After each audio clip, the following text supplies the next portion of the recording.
નમસ્કાર વિદ્યાર્થી મિત્રો, સ્વાગત છે અમારી YouTube ચેનલ પર.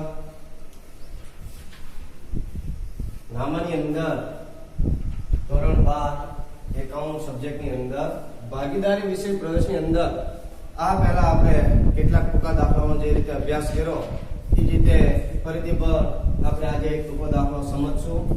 આવા ટૂંકા દાખલાઓ પરીક્ષાની અંદર સૌથી વધુ મહત્વ ધરાવતા હોય છે અને વારંવાર પૂછાતા હોય એવા દાખલાઓ હોય છે. એકદમ સહેલા દાખલા હોય છે, માત્ર થોડીક સમજૂતી જરૂરી હોય છે. અહીંયા ઉદાહરણ નંબર 10 ની અંદર આપણને શું માહિતી આપી છે કે પહેલા જોઈએ. એક પેઢીના ભાગીદાર ગિરીશની ઉપાડની રૂપિયા 6000 તથા વહેંચણી પાત્ર ઉપાડની રૂપિયા 6000. ઉપાડની 6000 રૂપિયા એટલે અહીંયા જે એની રકમ છે પેલા આપણે હાઇલાઇટ્સ કરીએ. ઉપાડની રૂપિયા 6000 તથા વહેંચણી પાત્ર નફાની રૂપિયા 9000 ની અસર આપ્યા બાદ, આપણે અસર આપી દીધી હોય ત્યારબાદની આખરની મૂડી, કઈ મૂડી આપેલી છે? આખરની મૂડી રૂપિયા 96000 છે. મૂડી પર વાર્ષિક 8% લેખે વ્યાજ ગણો. શેના પર વ્યાજ ગણવાનું કીધેલું છે આપણને? મૂડી પર વાર્ષિક 8% લેખે વ્યાજ ગણો.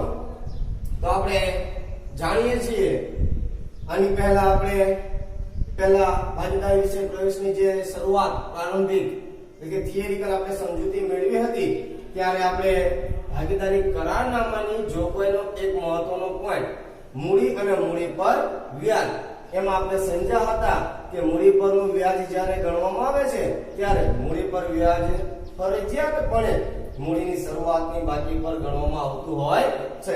તો અહીંયા જરૂર છે કે આપણને મૂડીની શરૂઆતની બાકી આપેલી હોવી જોઈએ.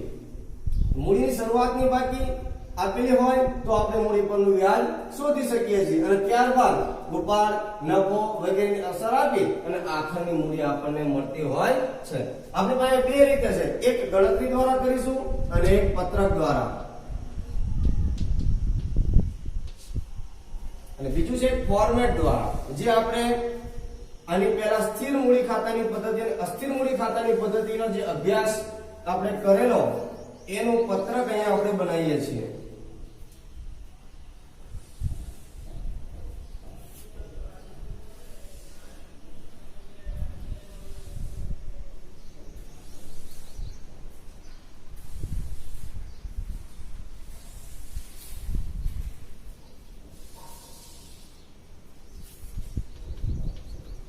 તારીખ, વિગત, ભાગીદાર, આપણને એક જ ભાગીદાર વિશે ઉલ્લેખ કરેલો છે એટલે ગિરીશ. ફરીથી આપણે લખીશું તારીખ, ફરીથી વિગત અને ગિરીશ. ધારો કે અહીંયા તો આપણને ગિરીશ નામનો એક જ ભાગીદાર આપેલો છે તો રકમ લખીએ અને ઉપર લખી નાખીએ ગિરીશનું મૂડી ખાતું તો પણ ચાલે. તો ઉપર આપણે લખીએ ગિરીશનું મૂડી ખાતું તો અહીંયા શબ્દ રકમ લખાય છે. અને એક કરતા વધુ ભાગીદાર હોય તો આપણે અહીંયા ભાગીદારોના ખાના લખી તૈયાર કરવા જરૂરી હોય છે. અહીંયા આપણે લખીએ ઉપર લખીએ માત્ર ખાલી મૂડી ખાતું. કોનું મૂડી ખાતું? તો કે ભાગીદાર ગિરીશનું. હવે પહેલા ગણતરીની રીતનો ઉપયોગ કરીને આપણે જોઈએ.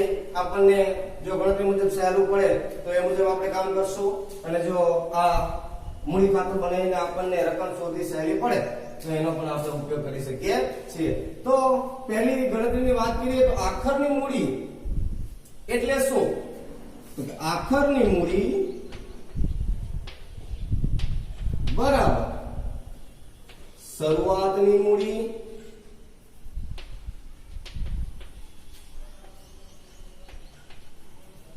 આખરની મૂડી એટલે શું? કે શરૂઆતની મૂડી જે આપેલી હોય તે વત્તા મૂડી પર વ્યાજ આપણને અત્યારે જે આપેલું નથી અને ગણેલું નથી, પણ આપણે ધારો કે ખાલી માત્ર પત્રક બનાવીએ તો શરૂઆતની મૂડી વત્તા મૂડી પર વ્યાજ વત્તા વહેંચણી પાત્ર જે નફો આપેલો હોય તે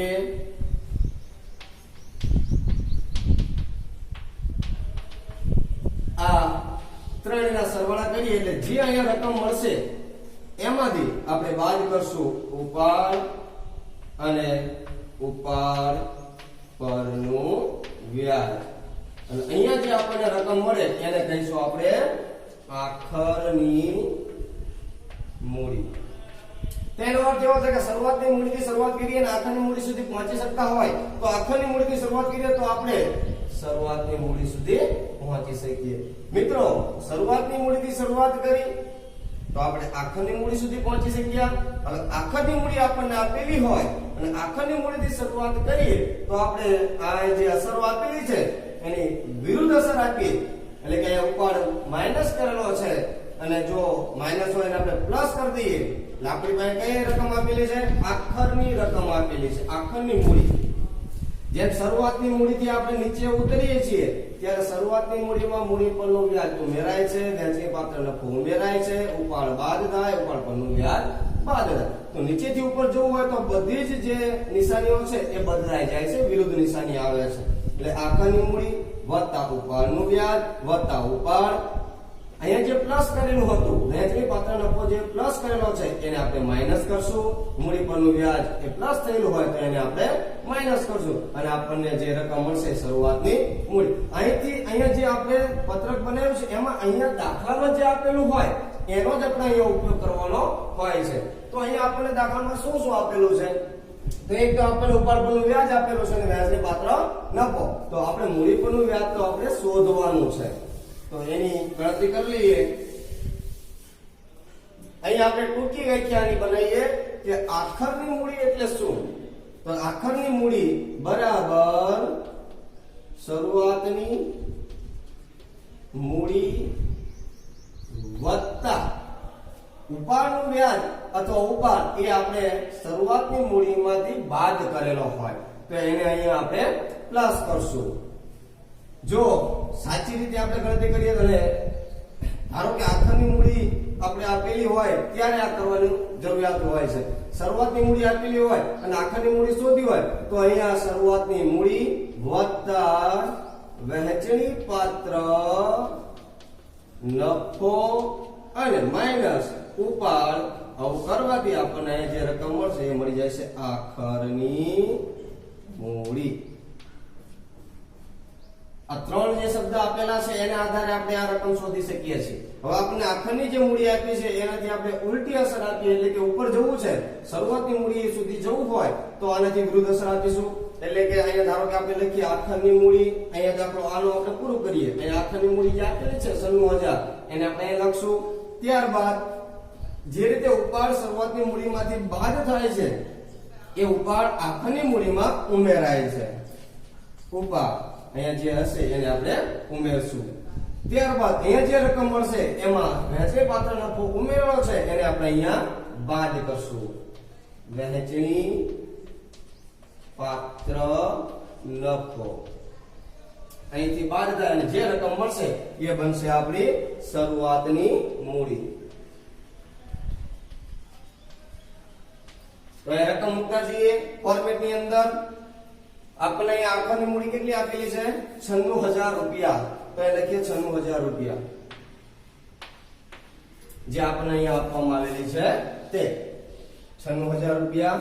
ઉપરનો અત્યારે આપણે હવે કાઢી નાખીએ છીએ કારણ કે એને આપણે અહીંયા વિરુદ્ધ અસર આપીને આપણે ગોઠવેલું છે તો એને આપણે કાઢી અને શરૂઆતની મૂડી શોધીએ છીએ. જો આખરની મૂડી 96,000 આપેલી છે એની અંદર આપણને શું કીધું? ઉપાડ કેટલો છે? 6,000. તો એને આપણે ઉમેરી દઈશું. અહીંયા 96,000 ની અંદર 6,000 ઉમેરીએ તો જવાબ મળશે 1,02,000 રૂપિયા.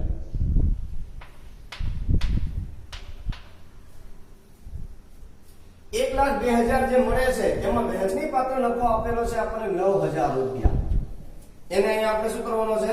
બાદ કરવાનો છે. 9,000 રૂપિયા આપણે બાદ કરીએ તો જવાબ મળશે આપણને 1,02,000 માંથી બાદ કરીએ તો જવાબ મળશે આપણને 93,000 રૂપિયા.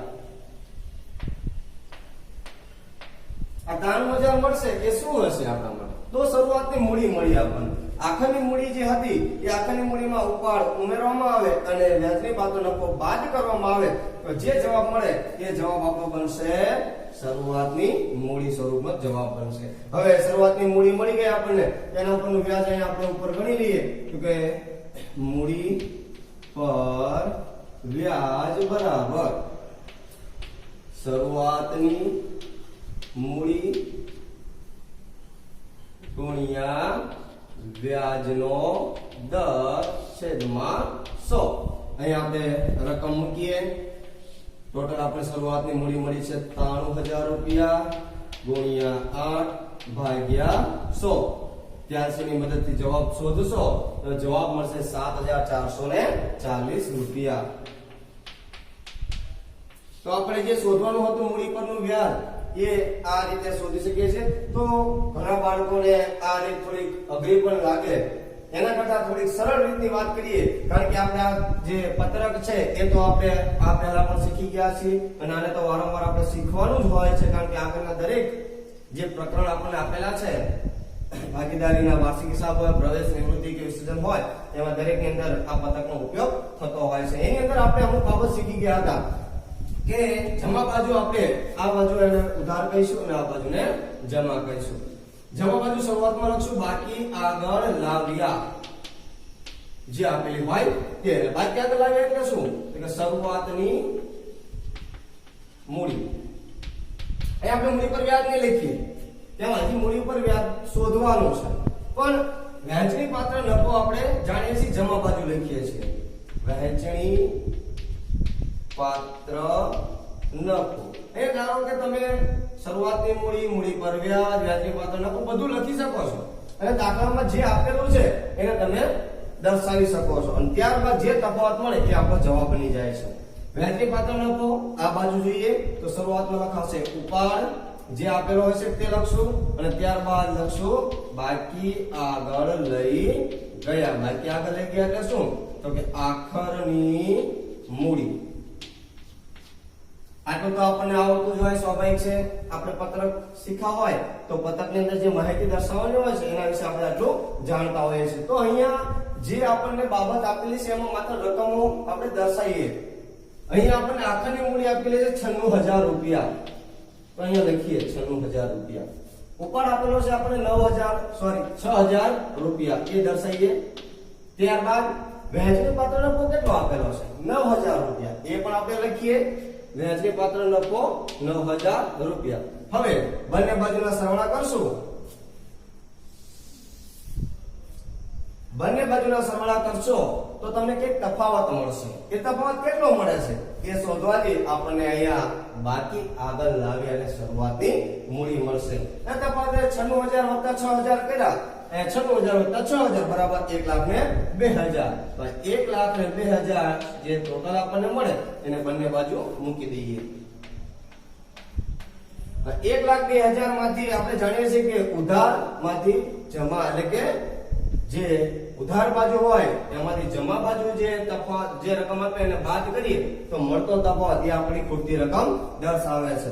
1,02,000 અને અહીંયા 1,02,000 માંથી 9,000 બાદ કરીએ તો જવાબ મળશે અહીંયા આપણને 93,000. તો 93,000 એ શું બની જાય છે? આપણી શરૂઆતની મૂડી.